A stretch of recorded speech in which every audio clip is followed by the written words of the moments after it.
Чираттагы кытлау хатыбыз Ерак Саратов шәһәренә аша. Бүген үзенең 55 яшьлек матур юбилеен Волгоград өлкәсендә туып үскән милләттәшебез Шамьянов Ибрагим Фасхетдин улы каршылый.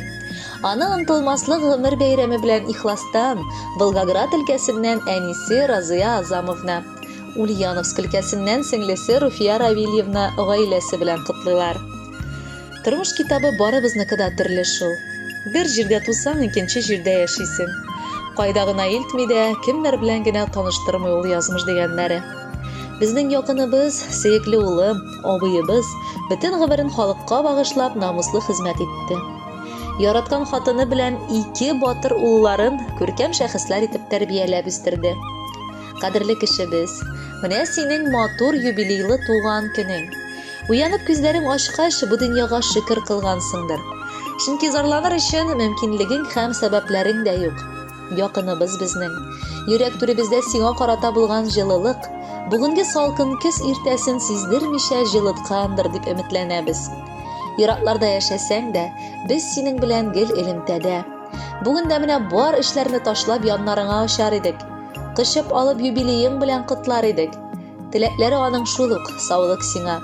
2 балаңның бәхетенә куанып, киләчәктә оныкларыңның назына күмелеп, туганнарың барлыгын онытмыйча яшә дә яшә әле. Гомерләр бер генә бирелә. Шуңа күрәдер җир астыннан юллар булмас, исән чакта күрешик, дип җырларда җырлана. Яшрак безгә күрешеп яшәргә насыплар итсен. Якыныбыз 55 яшьне тутырды сиздермичә.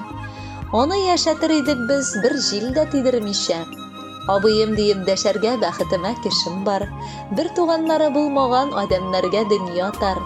Кадерлем, котлыйбыз сине матур юбилей белән. Насыйп итсен яшәүләре алда бәхетләр белән. 55-кә җиткәннәргә язмыш башкача карый. Сынап инде бу вакытта кай вакытларда арый. Сине алда тик ак төстә көннәрең көтсен иде. Якыныбыз 100 яшенә шатлыкта җитсен иде. Хөрмәтле Ибрагим Фасхетдинович, чын күңелдән без дә бу котлауларга кушылабыз һәм бүләккә якыннарыгыз юллаган матур җырны яңгыратабыз. Бәхетле булыгыз, юбилеегыз котлы булсын.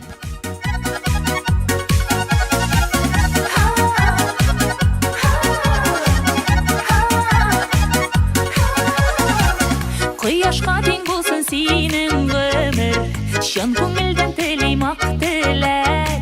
Бәхетле бул сине бар җирдә дә, сәламәтлек йөрсен җитәкләп.